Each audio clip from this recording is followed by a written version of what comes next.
നമുക്കൊന്ന് തിരുവനന്തപുരത്തേക്ക് പോകാം അല്ലെ. നമ്മുടെ വീണ അവിടെ തയ്യാറാണ്. വീണ, അതായത് CPM-ന് ഏറ്റവും വേണ്ടപ്പെട്ട ഒരാളുടെ അറസ്റ്റാണ് ഇന്ന് പുലർച്ചെയോടുകൂടി ഉണ്ടായത്. പ്രസിദ്ധനായ അർജുൻ ആയിങ്കി. എന്തായാലും ഇനി നടപടിക്രമങ്ങൾ അങ്ങനെ പുരോഗമിക്കുകയാണ്. ഒപ്പം തന്നെ CPM-ന്റെ ഭാഗത്തുനിന്ന് എനിക്ക് തോന്നുന്നു ഒരു പ്രതികരണമൊക്കെ ഇനി പ്രതീക്ഷിക്കാൻ കഴിയുമോ വീണ? എന്തായാലും സമയം 7:50 വരികയാണ് അല്ലേ? അല്ല, ഇനി CPM-ന്റെ ഭാഗത്തു നിന്നുള്ള പ്രതികരണം നമ്മൾ പ്രതീക്ഷിക്കുന്നത്, ഞങ്ങൾ ഇന്നലെ മിനിഞ്ഞാന്നേ മാസങ്ങൾക്ക് മുമ്പേ വർഷങ്ങൾക്ക് മുമ്പേ അർജുൻ ആയങ്കിയെ തള്ളി പറഞ്ഞതാണല്ലോ, ഇനി ഞങ്ങൾക്കൊന്നും പറയാനില്ല, പിന്നെ ഇപ്പോൾ ചെന്നിത്തല പോലീസാണ്, UDF സർക്കാരാണ് എന്നൊക്കെ പറഞ്ഞവർക്ക് എളുപ്പത്തിൽ കൈ കഴുകാൻ എന്തായാലും സാധിക്കും. ഇപ്പോൾ ഈ പോലീസ് അന്വേഷണം ഏത് രീതിയിലാണ് പുരോഗമിക്കുന്നത്? മാത്രമല്ല വീണ, ഈ പോലീസിനെ സംബന്ധിച്ചിടത്തോളം ഇത്രയും വലിയ ഒരു നാണക്കേടായി മാറിയ ഈ ഒരു കേസ് അവർ ഏത് രീതിയിലാണ് കൈകാര്യം ചെയ്തത്? അവർക്ക് എത്രത്തോളം പ്രഷർ ഉണ്ടായിരുന്നു? എങ്ങനെയാണ് പോലീസ് സംവിധാനം ഈ അർജുൻ ആയങ്കിയെ പിടികൂടിയ കേസ് കൈകാര്യം ചെയ്തത്? നമുക്ക് എങ്ങനെയാ അതിനെ നോക്കിക്കാണാം വീണ?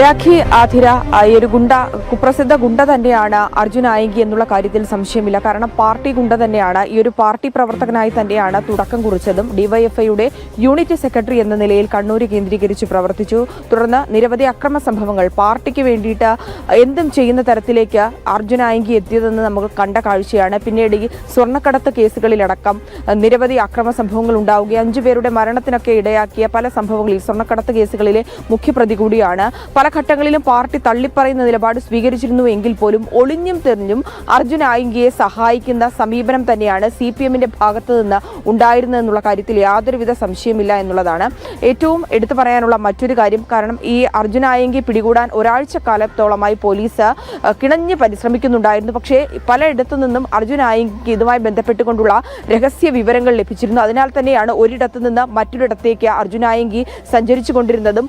പല സ്ഥലങ്ങളിൽ എത്തുമ്പോൾ പോലും സോഷ്യൽ മീഡിയയിൽ സജീവമായി ഉണ്ട്.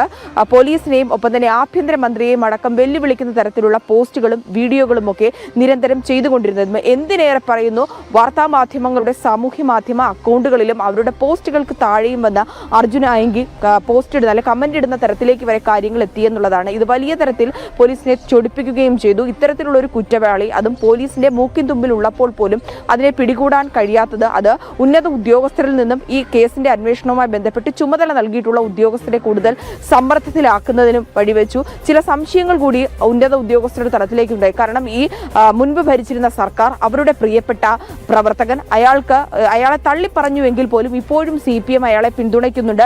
CPM നേതാക്കളിൽ നിന്ന് അയാൾക്ക് സഹായം ലഭിക്കുന്നുണ്ടെന്ന് ബോധ്യപ്പെട്ട സാഹചര്യം ഉണ്ടായിരുന്നു. കൂടാതെ തന്നെ പോലീസിൽ നിന്നും ഇയാൾക്ക് വിവരങ്ങൾ ചോർത്തിക്കൊടുക്കുന്ന സംഘമുണ്ട് എന്നുള്ള സംശയം ബലപ്പെടുന്ന സാഹചര്യം കൂടി ഉണ്ടായിരുന്നു. അതിനാൽ തന്നെ രമേശ് ചെന്നിത്തല തനിക്ക് വിശ്വസ്തരായിട്ടുള്ള ഉദ്യോഗസ്ഥരെ മാത്രം ഏൽപ്പിച്ചുകൊണ്ട് ആ വിവരങ്ങൾ ചോരാതെ ആ രഹസ്യ സ്വഭാവം നിലനിർത്തിക്കൊണ്ട് കണ്ടെത്തണമെന്നുള്ളൊരു നിർദ്ദേശം നൽകിയിരുന്നു. ആ നിർദ്ദേശത്തിന്റെ അടിസ്ഥാനത്തിൽ തന്നെയാണ് അന്വേഷണം നടന്നത്. പക്ഷേ ഒരിടത്തുണ്ട് എന്ന് കരുതി അവിടെ എത്തി പരിശോധന നടത്തുമ്പോൾ അവിടെ നിന്ന് മറ്റൊരിടത്തേക്ക് പോകുന്നു. എങ്ങനെയാണ് അർജുൻ ആയങ്കി ഇത്തരത്തിൽ ഓരോ ഇടങ്ങളും ഒളിവ് കേന്ദ്രങ്ങളിൽ നിന്നും അല്ലെങ്കിൽ പ്രധാനപ്പെട്ട ഇടങ്ങളിലും സന്ദർശനം മാറിക്കൊണ്ടിരുന്നത് എന്നുള്ളതാണ് ഏറ്റവും പ്രധാനപ്പെട്ട കാര്യം. പോലീസ് അവിടെ എത്തുമ്പോൾ അല്പസമയങ്ങൾക്ക് മുമ്പ് അവിടെ നിന്ന് പോയി എന്നാണ് പോലീസിന് മനസ്സിലാക്കാൻ സാധിക്കുന്നത്.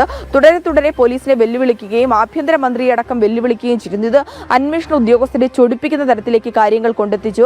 ആ ഒരു വീറും വാശിയിലും തന്നെയാണ് ഉദ്യോഗസ്ഥർ പരിശോധന നടത്തുകയും വല വിരിക്കുകയും ചെയ്തത്. ആ കൃത്യമായിട്ടുള്ള രഹസ്യ സ്വഭാവം നിലനിർത്തിക്കൊണ്ട് അന്വേഷണം നടത്തിയതിന്റെ ഭാഗമായി തന്നെയാണ് അർജുൻ ആയങ്കി ഇന്ന് പുലർച്ചയോടുകൂടി പിടികൂടാൻ സാധിച്ചതെന്നുള്ളതാണ്.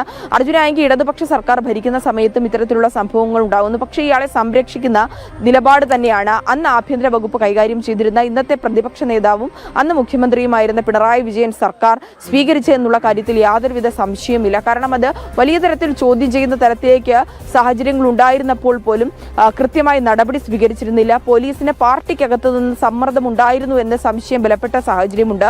അന്ന് പ്രതിപക്ഷത്തായിരുന്ന ഇന്ന് ഭരിക്കുന്ന UDF സർക്കാർ ഇക്കാര്യത്തിൽ നിശിതമായി വിമർശിച്ച് രംഗത്തെത്തുകയും ചെയ്തിരുന്നു. എന്തുകൊണ്ടാണ് കൊടും ക്രിമിനലായ അർജുൻ ആയങ്കിയെ പാർട്ടി തള്ളിപ്പറയാത്തതെന്ന്. ഇപ്പോൾ പാർട്ടി തള്ളിപ്പറയുന്ന ഒരു നിലപാട് നിലപാട് സ്വീകരിച്ചിരുന്നു. കഴിഞ്ഞ ദിവസങ്ങളിലടക്കം പല നേതാക്കളും അർജുൻ ആയങ്കി പാർട്ടിയിൽ നിന്ന് പുറത്തായ നേതാവാണ്, അയാളുമായി യാതൊരുവിധ ബന്ധമില്ലെന്ന് പറയുമ്പോൾ പോലും ഒളിഞ്ഞും തെളിഞ്ഞും സൈബർ ഇടങ്ങളിൽ പാർട്ടിക്ക് വേണ്ടി വാഴ്ത്തുപാട്ടുകൾ നടത്തുന്ന, പാർട്ടിക്ക് വേണ്ടി എന്തും ചെയ്യുവാൻ താൻ തയ്യാറാണെന്ന നിലപാട് സ്വീകരിക്കുന്ന ഒരാൾ തന്നെയാണ്, ഒരു കൊടും ക്രിമിനൽ തന്നെയാണ് അർജുൻ ആയങ്കി എന്നുള്ള കാര്യത്തിൽ യാതൊരുവിധ സംശയമില്ല.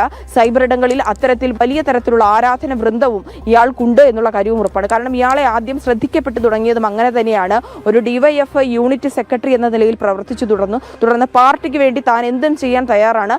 തങ്ങൾക്ക് നേരെ, അതായത് ഇടതുപക്ഷത്തിന് നേരെ വിമർശനം ഉന്നയിക്കുന്ന അവരെ വാക്കുകൊണ്ടും അല്ലെങ്കിൽ അത്തരത്തിലുള്ള പ്രസ്താവനകൾ നടത്തിയുമാണ് കേരളക്കര അർജുൻ ആയങ്കി ആരാണെന്നുള്ളത് തിരിച്ചറിയാൻ തുടങ്ങിയതും. തുടർന്ന് ഡിവൈഎഫ്ഐ ഇയാളുടെ കുറ്റകൃത്യങ്ങളൊപ്പം തന്നെ ഇത്തരത്തിലുള്ള പ്രവർത്തനങ്ങൾ അറിഞ്ഞ് പാർട്ടി പുറത്താക്കിയെന്ന് പിന്നീട് ഔദ്യോഗികമായി അറിയിക്കുകയും ചെയ്തിരുന്നു. പക്ഷേ ഇത്തരത്തിലുള്ള സംഘടനാ തലത്തിൽ നിന്ന് പ്രധാനപ്പെട്ട ചുമതലകളിൽ നിന്ന് മാറ്റി നിർത്തിയെങ്കിൽ പോലും ഇപ്പോഴും CPM-ന് വേണ്ടി എന്തും ചെയ്യാൻ തയ്യാറായിട്ടുള്ള ഒരു പ്രവർത്തകൻ എന്ന നിലയിൽ തന്നെയാണ് അയാൾ പ്രവർത്തിക്കുന്നത്. അത്തരത്തിലല്ലായിരുന്നുവെങ്കിൽ പോലും 2021 അല്ലെങ്കിൽ അതിനു മുമ്പ് 22-23 ആ കാലയളവിൽ നടന്ന സംഭവങ്ങളിൽ ഇയാൾക്ക് പങ്കുണ്ട്, ഇയാളാണ് അതിൽ പ്രധാനപ്പെട്ട കുറ്റവാളി എന്ന് ബോധ്യപ്പെട്ട സാഹചര്യങ്ങളിൽ പോലും ഒന്നിലേറെ കേസുകളിൽ അയാൾ പ്രതിയായ സാഹചര്യമുണ്ട്. ആ സാഹചര്യങ്ങളിലൊന്നും തന്നെ ഇയാളെ എന്തുകൊണ്ട് പിടികൂടിയില്ല, എന്തുകൊണ്ട് മൂക്കിന് തുമ്പ ഉണ്ടായിട്ട് പോലും അന്ന് ആഭ്യന്തര വകുപ്പ് കൈകാര്യം ചെയ്തിരുന്ന അന്നത്തെ മുഖ്യമന്ത്രിയായിരുന്ന പിണറായി വിജയൻ ശക്തമായിട്ടുള്ള നിലപാടെടുത്തില്ല എന്നുള്ളൊരു ചോദ്യം ഇന്നും പ്രസക്തമാണ്. എന്തായാലും ഈ ഒരു അറസ്റ്റ് വന്നതിന് ശേഷവും CPM നേതാക്കളുടെ പ്രതികരണം നമ്മൾ പ്രതീക്ഷിക്കുന്നുണ്ട്. എന്തായാലും ഒരു ന്യായീകരണം തന്നെയായിരിക്കും അവർ നടത്തുക എന്നുള്ള കാര്യത്തിൽ യാതൊരു തന്നെയായിരിക്കും. പക്ഷേ മിണ്ടാതിരിക്കാൻ സാധിക്കില്ല, മാധ്യമങ്ങൾ ചോദ്യങ്ങൾ ഉന്നയിച്ചുകൊണ്ടേയിരിക്കും. എന്താണ് നമ്മുടെ CPM നേതാക്കൾ ഈ അർജുൻ ആയങ്കിയുടെ അറസ്റ്റുമായി ബന്ധപ്പെട്ട് പറയുന്നത് എന്നുള്ളത് കേൾക്കാനായി കാതോർക്കുകയാണ് കേരളം.